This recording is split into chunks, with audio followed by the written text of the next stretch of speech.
Hello मित्रों, नमस्कार। मैं रोहित कुमार बिंद आप लोगों के बीच में उपस्थित हुआ हूँ। आज हम लोग जो है वर्ण विचार में भाग 6 पढ़ेंगे। भाग 5 में स्पर्श या स्पर्शी व्यंजन तक पढ़े थे, वहीं पर यह वीडियो रुक गया। इसके आगे हम पढ़ रहे हैं दूसरा भाग। क्या है दूसरा भाग? है स्पर्श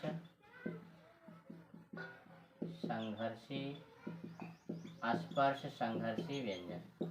स्पर्श संघर्षी व्यंजन किसे कहते हैं? स्पर्श संघर्षी व्यंजन किसे कहते हैं? वे व्यंजन जिनका उच्चारण करते समय मुखांग परस्पर स्पर्श करें और मुखांग परस्पर क्या करें? स्पर्श भी हो। मुखांग देखिए, स्पर्श संघर्षी व्यंजन किसे कहते हैं? वे व्यंजन जिनका उच्चारण करते समय मुखांग स्पर्श भी करें और स्पर्श करने के बाद हवा को बाहर निकलने में संघर्ष या घर्षण का सामना करना पड़े, उसे हम क्या कहते हैं? स्पर्श संघर्षी व्यंजन कहते हैं। लिख ला, वे व्यंजन जिनका उच्चारण करते समय वे व्यंजन जिनका उच्चारण करते समय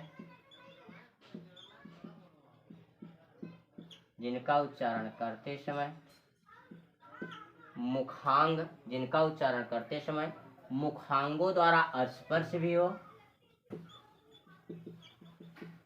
मुखांगों द्वारा स्पर्श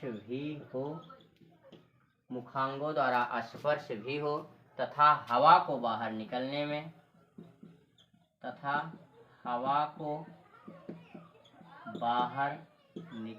में संघर्ष करना पड़े या घर्षण करना पड़े। हवा को बाहर निकलने में संघर्ष या घर्षण का सामना करना पड़े।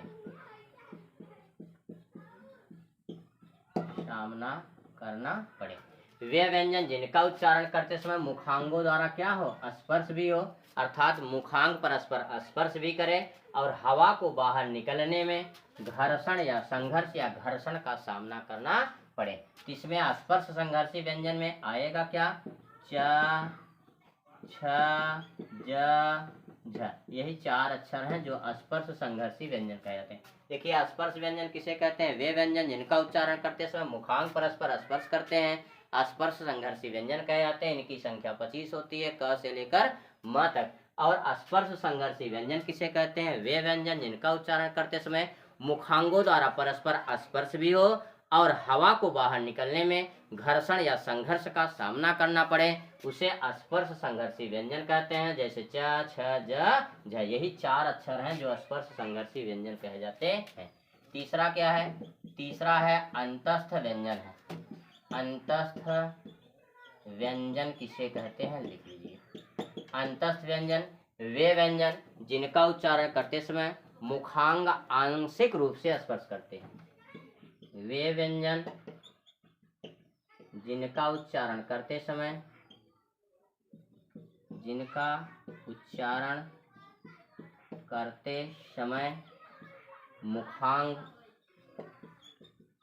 मुखांग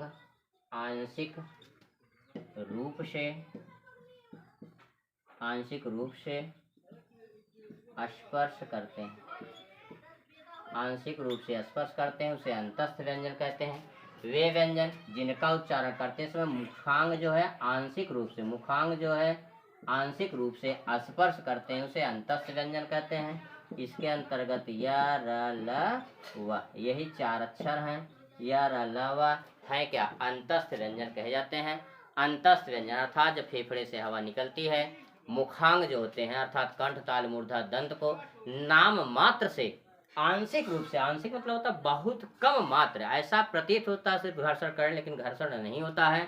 अर्थात मुखांग आंशिक रूप से स्पर्श करते हैं, उसे अंतस्थ व्यंजन करते हैं। अर्थात फेफड़े से जब हवा निकलती है, मुख से गले के द्वारा होते हुए मुख से या बाहर हवा चली जाती है, जो आंशिक रूप से स्पर्श करती है, उसे अंतस्थ व्यंजन करते हैं। य, र, ल, व। इनकी संख्या 4 है।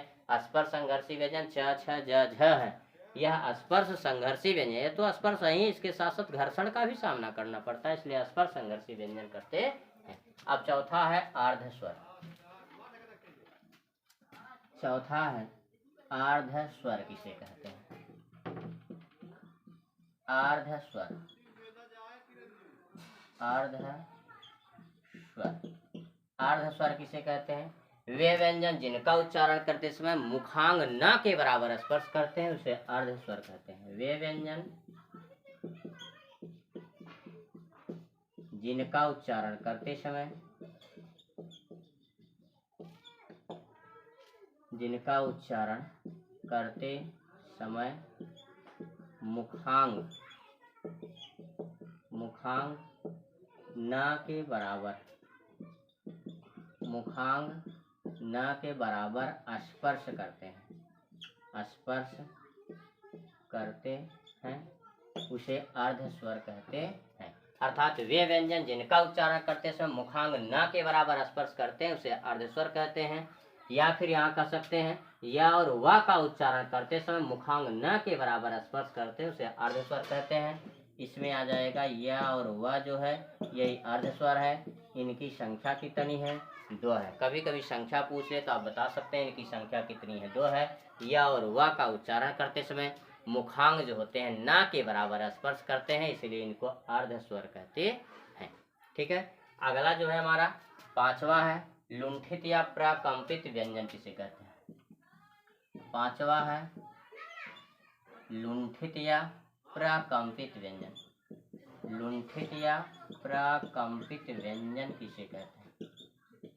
लुंठित या प्राकंपित व्यंजन, देखिए लुंठित है, इसका विग्रह करेंगे, लुंठित का विग्रह करेंगे, लुंठा धन क्या होता है? ईट होता है। लुंठा माने मुड़ा हुआ, मुड़ा या बलन या अंग्रेजी में बैंड कहा जाता है, BAND। ईट माने होता है युक्त। ठीक है। प्राकंपित का विग्रह करेंगे, प्रधन कंप धन ईट। प्रा माने युक्त, सॉरी प्रा माने प्रा का अर्थ है ज्यादा,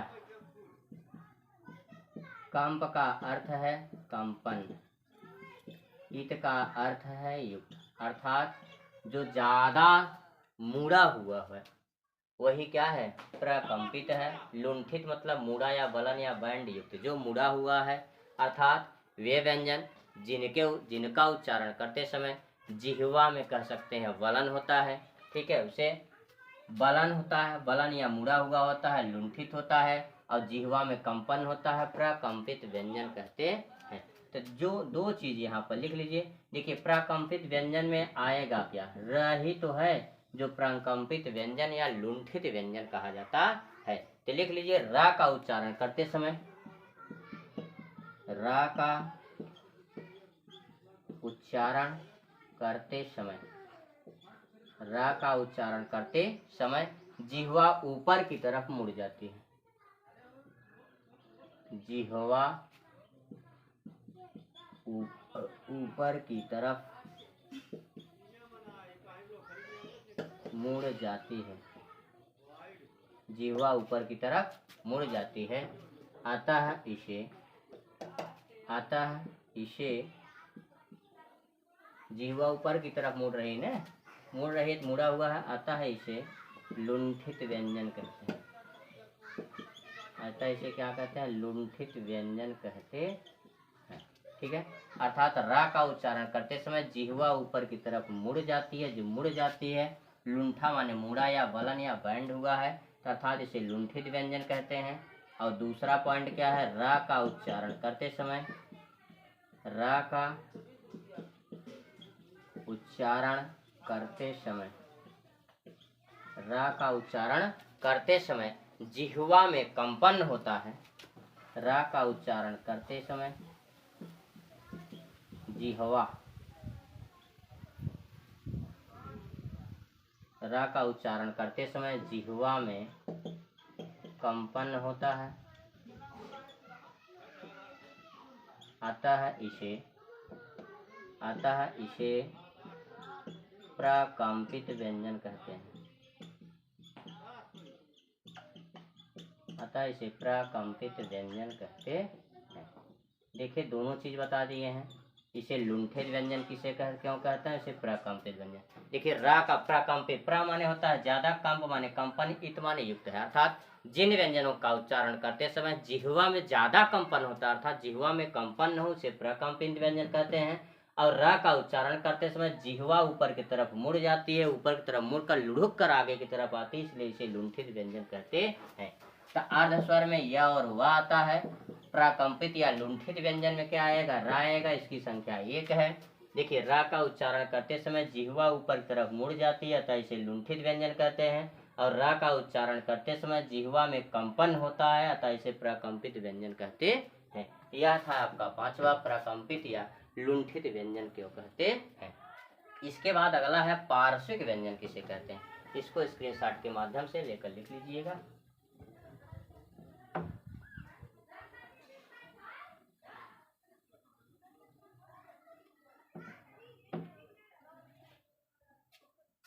पार्श्विक व्यंजन 6वां है।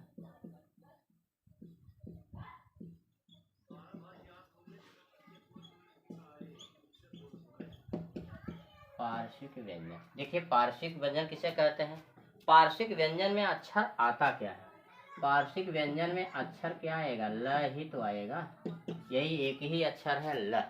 देखिए ल का उच्चारण करते समय ल ल ला कहेंगे, देखिए जिह्वा ताल को छू रही है और बगल में घर्षण करते, बगल में जगह बन रही है ना, अर्थात ला का उच्चारण करते समय हवा जिह्वा के दोनों पार्श्व भागों से बाहर निकलती है।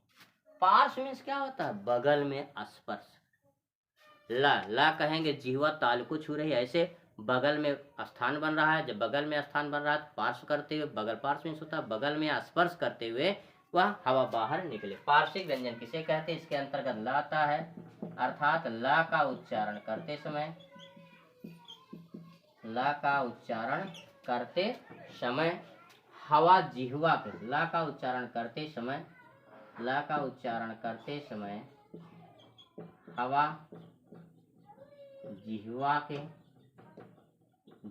के दोनों पार्श्व भागों से, जिह्वा के दोनों पार्श्व भागों से बाहर निकलती है, बाहर निकलती है। अतः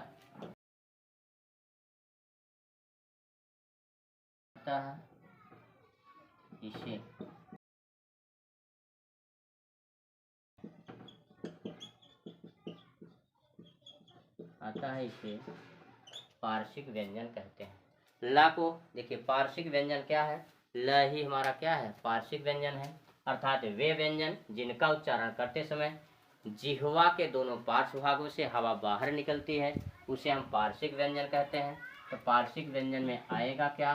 सिर्फ ल ही तो आएगा, जो पार्श्विक व्यंजन कहा जाता है। इसके बाद हमारा है ऊष्म व्यंजन किसे कहते हैं।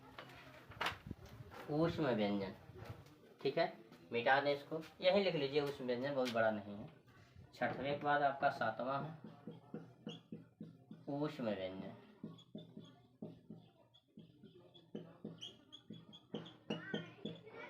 ऊष्म व्यंजन किसे कहते हैं? वे व्यंजन जिनका उच्चारण करते समय हवा घर्षण के साथ ऊष्म होकर, ऊष्म माने क्या होता है? ऊर्जा, ऊष्म होकर बाहर निकलती है तथा मुखांग न के बराबर स्पर्श करते हैं, उसे हम ऊष्म या ईसत स्पृष्ट व्यंजन भी से कहा जाता है। लिख लीजिए, वे व्यंजन जिनका उच्चारण करते समय, वे व्यंजन जिनका उच्चारण करते समय, जिनका उच्चारण करते समय घर्षण के कारण, करते समय हवा, उच्चारण करते समय हवा घर्षण के कारण, हवा घर्षण के कारण ऊष्म होकर, ऊष्म माने क्या होता है? ऊर्जा। हवा घर्षण के कारण ऊष्म होकर बाहर निकलती है, बाहर निकलती है तथा मुखांग न के बराबर स्पर्श करते हैं, तथा मुखांग न के बराबर स्पर्श करते हैं, मुखांग न के बराबर स्पर्श करते हैं। आता है इसे ऊष्म या ईषत स्पृष्ट व्यंजन कहते हैं। ईषत स्पृष्ट व्यंजन कहते हैं। दो नाम जानते रहिएगा। ऊष्म व्यंजन है, इसके साथ साथ क्या है, ईषत स्पृष्ट व्यंजन कहते हैं। इसमें आएगा क्या, श ख श ह। यही है, इनकी संख्या कितनी है, 4 है। ऊष्म व्यंजन के अंतर्गत कौन आता है, वे व्यंजन जिनका उच्चारण करते समय हवा घर्षण के साथ ऊष्म होकर बाहर निकलती है। जब बाहर निकलती है मुखांग न के बराबर स्पर्श करते हैं, अर्थात मुखांगों को स्पर्श नहीं कहा जाता। मुखांग है क्या, कंठ, तालु, दंत, मूर्धा और ओष्ठ है, न के बराबर स्पर्श करते हैं, इसलिए उस व्यंजन को ईषत स्पृष्ट व्यंजन कहा जाता है। अब लास्ट है आपका 8वां है, उत्क्षिप्त या ताड़न जात या विकसित या द्विगुण व्यंजन क्यों कहा जाता है। ठीक है, इसको यही मिटा रहे हैं। अगला है 8वां है आपका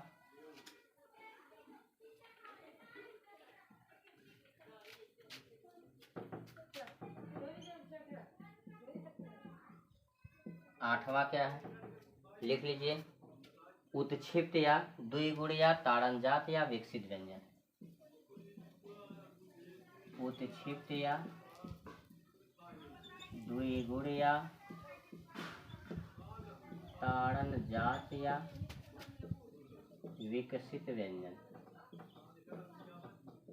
विकसित व्यंजन क्यों कहते हैं, यही चीज है। उत्क्षिप्त व्यंजन क्यों कहा जाता है, क्यों उसे द्विगुण व्यंजन कहते हैं, क्यों उसे ताड़न जात व्यंजन कहा जाता है, क्यों विकसित व्यंजन कहते हैं, अलग अलग चीजों को हम पढ़ेंगे। पहले देखा उत्क्षिप्त व्यंजन। उत्क्षिप्त व्यंजन, उत माने का होता, ऊपर उठना, क्षिप्त मतलब शीघ्रता से नीचे आना। इसका विग्रह करेंगे, उत धन क्षिप्त। उत का अर्थ होता है ऊपर आना। उत का अर्थ क्या है, ऊपर उठ, सॉरी ऊपर आना नहीं, ऊपर उठना। और क्षित का अर्थ है, क्षित का अर्थ है शीघ्रता से नीचे आना। शीघ्रता से नीचे आना। उत माने क्या होता है, ऊपर। उत मतलब उसे ऊपर उठना। क्षिप्त का अर्थ है शीघ्रता से नीचे आना, अर्थात ऊपर उठकर शीघ्रता से नीचे चली आए, उसे हम क्या कहते हैं, उत्क्षिप्त व्यंजन कहते हैं। उत्क्षिप्त के व्यंजन के अंतर्गत आता क्या है, ड़ और ढ। ड़ और ढ, ड़ ढ, तो लिख लीजिए, यहीं से हो जाएगा। उत्क्षिप्त व्यंजन कहे जाते हैं ड़ और ढ। ड़ ढ, ड़ ढ का उच्चारण करते समय लिख लीजिए, ड़ ढ का उच्चारण करते समय जिह्वा ऊपर उठकर,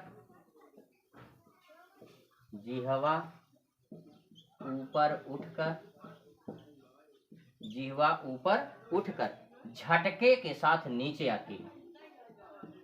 झटके के साथ नीचे आती है।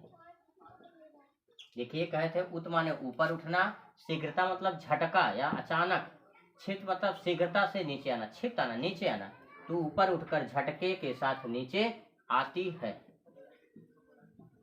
आता है, उसे उत्क्षिप्त व्यंजन कहते हैं। ठीक है, उत्क्षिप्त व्यंजन कहते हैं। एक चीज हमें मिल गया, ड़ा और ढ। उत्क्षिप्त व्यंजन के अंतर्गत आता कौन है, ड़ा और ढ। द्विगुण व्यंजन भी यही है, ताड़न जात भी यही विकसित व्यंजन है। तो देखिए, अड़ा और ढा का उच्चारण करते समय जिह्वा ऊपर उठकर झटके के साथ नीचे आती है, अतः इसे उत्क्षिप्त व्यंजन कहते हैं। अभी तक परिभाषा पूछा तो नहीं गया इसकी परिभाषा क्या है, लेकिन पूछा गया उत्क्षिप्त व्यंजन है ड़ ढ। ड़ ढ जो है उत्क्षिप्त व्यंजन है। अब देखिए, इसे द्विगुण व्यंजन क्यों कहते हैं, इसको मिटा दें क्योंकि स्थान लेगा थोड़ा बताने में। ठीक है, उत्क्षिप्त व्यंजन क्यों कहते हैं, लिख लीजिए आप। अगला है द्विगुण व्यंजन कहते हैं।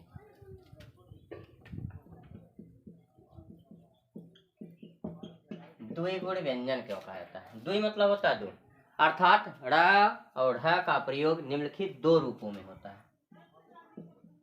ड़ ढ का प्रयोग निम्नलिखित दो रूपों में होता है। निम्नलिखित दो रूपों में होता है। कौन से दो रूप है? पहला है नुक्ता सहित,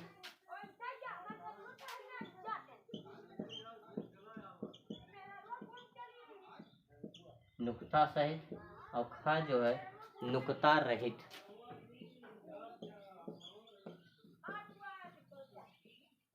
नुक्ता सहित अर्थात जहाँ पर नुक्ता सहित, सहित मतलब साथ में हो, रहित मतलब न साथ में हो, अर्थात नुक्ता सहित का प्रयोग कहाँ होगा? शब्द के आरंभ में होगा।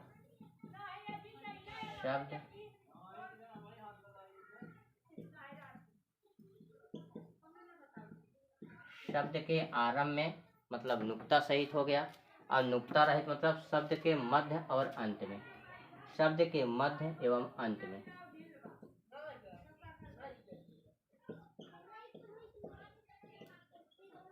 शब्द के मध्य तथा अंत में, अर्थात शब्द के मध्य तथा अंत में अगर यह अड़ा ओढ़ा आएगा नुक्ता रहित प्रयोग होगा, और अड़ा ओढ़ा जो है शब्द के आरंभ में आएगा तो नुक्ता का प्रयोग होगा। जैसे यहाँ पर देखें, जैसे देखा जाए डाली, डाली, ढाल, क्या है? ढाल, डमरू, डमरू, ढक्कन,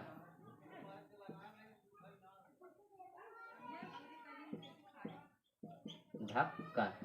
अब यह नुक्ता सहित डाली, ढाल, डमरू, ढक्कन, लेकिन शब्द के आरंभ, शब्द के मध्य आरंभ में आएगा तब नुक्ता रहित होगा, अर्थात नुक्ता का प्रयोग नहीं होगा।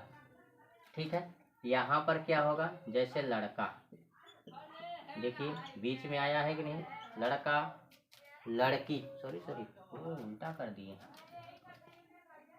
अभी कह रहे हैं यह क्या है? नुक्ता सहित है, अर्थात नुक्ता का प्रयोग हो शब्द के आरंभ में। शब्द के आरंभ में उल्टा कर दीजिए, फिर को कह दीजिए सहित जो है इसको रहित कर दीजिए, उल्टा कर दिए। नुक्ता रहित और नुक्ता सहित। रहित होगा तो शब्द के आरंभ में होगा, और नुक्ता के साथ में आएगा, शब्द के मध्य तथा अंत में आएगा। जैसे यहाँ पर डाली, डाली देखा नुक्ता रहित है, अर्थात नुक्ता का जो नुक्ता रहित कब होगा? जब शब्द के आरंभ में ड़ा उठा आएगा तब नुक्ता का अभाव हो जाएगा। डाली, ढाल, ढाल, डमरू, डमरू, ढक्कन, क्या? ढक्कन। अब शब्द के मध्य तथा अंत में जब आएगा डा और ढा का प्रयोग होगा तब नुक्ता सहित होगा। जैसे लड़का, क्या? लड़का। जैसे लड़की, लड़की। मध्य में या अंत में आया, जैसे पगड़ी, अंत में भी आ गया है पगड़ी। बढ़ई, बढ़ई, ठीक है, बढ़ई। पढ़ाई, लड़ाई, न चढ़ाई, या फिर चढ़ा, पढ़ा भी कह सकते हैं, शब्द के अंत में आया है। अर्थात अड़ा द्विगुण व्यंजन, अर्थात द्विगुण व्यंजन, अड़ा और ढ को द्विगुण व्यंजन कहा जाता है, क्योंकि अड़ा और ढ का अड़ा ढ का प्रयोग निम्नलिखित दो रूपों में होता है। एक नुक्ता रहित, जब नुक्ता रहित का प्रयोग कब होगा? या नुक्ता रहित का प्रयोग डा और ढ का कब होगा? जब शब्द के आरंभ में आएगा तब नुक्ता रहित कहा जाता है। नुक्ता सहित का प्रयोग कब होगा? अर्थात नुक्ता के साथ ड और ढ आएगा। नुक्ता रहित मतलब ड और ढ सिर्फ आए, ड और ढ, अर्थात नुक्ता का क्या हो जाएगा? अभाव हो जाएगा, सिर्फ ड और ढ आएगा। और नुक्ता सहित मतलब हो जाएगा ड़ और ढ, इसके साथ आएगा। अर्थात शब्द के मध्य में जब ड़ और ढ का प्रयोग होगा नुक्ता सहित के साथ आएगा, और नुक्ता रहित कब होगा? जब शब्द के आरंभ में आएगा नुक्ता का अभाव। देखिए नुक्ता नहीं है, नुक्ता नहीं, नुक्ता नहीं, नुक्ता नहीं, जो शब्द के आरंभ में आया है। ठीक है, इसके बाद इसको मिटा लिख लीजिए स्क्रीनशॉट के माध्यम से। आगे बता दें, इसे दो चीज हो गया, उच्छित व्यंजन क्यों कहा जाता है? द्विगुण व्यंजन। इसे ताड़न जात क्यों कहते हैं? वो भी देख लीजिए, मिटा दें।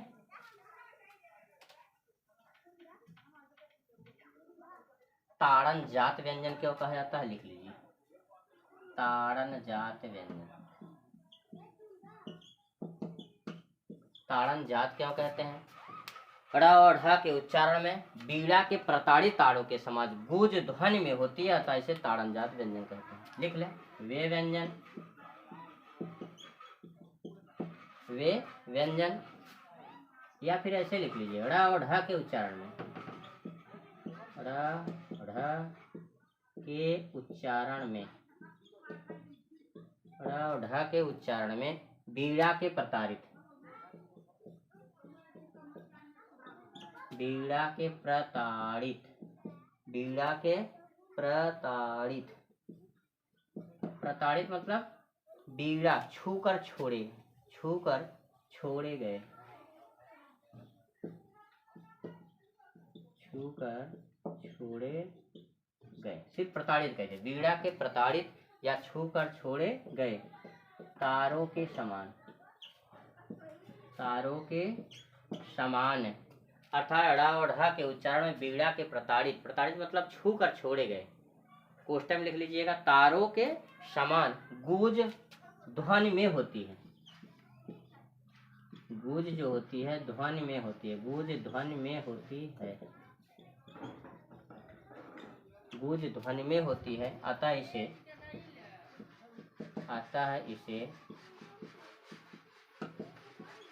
ताड़न जात व्यंजन कहते हैं, ताड़न जात व्यंजन कहते हैं। इसलिए ड़ और ढ को उच्छित व्यंजन द्विगुण व्यंजन के साथ साथ ताड़न जात व्यंजन कहते हैं। अब देखिए विकसित व्यंजन क्यों कहते हैं, यही देख लीजिए, विकसित, इसे विकसित व्यंजन क्यों कहते हैं। देखिए ड़ और ढ का विकास कर बने हैं, लिख लीजिए ड़ और ढ का विकास कर के बने हैं, विकास कर बने हैं, अर्थात इनका विकसित रूप ही है ड़ और ढ। पहले ये ड और ढ में आए थे, ड और ढ में प्रयोग होते थे, लेकिन इनका विकास हुआ किस में आ गए, ड़ और ढ का विकास कर बने हैं, अतः इसे ड और ढ, यहाँ पे बिंदी हटा लीजिए, ड और ढ का विकास कर बने हैं, अतः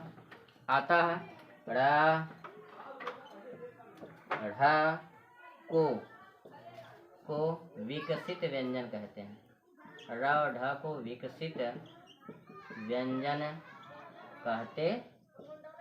ठीक है, इतना था वर्ण विचार में व्यंजनों का वर्गीकरण। चौथा था प्रयत्न के आधार पर व्यंजनों का वर्गीकरण, प्रयत्न के आधार पर व्यंजनों का वर्गीकरण किसे कहते हैं। एक दिन की और क्लास रह गई है वर्ण विचार, उसके बाद हम यह क्लास यहीं पर ख़त्म कर देंगे वर्ण विचार, फिर आगे चलेंगे जो भी टॉपिक होगा।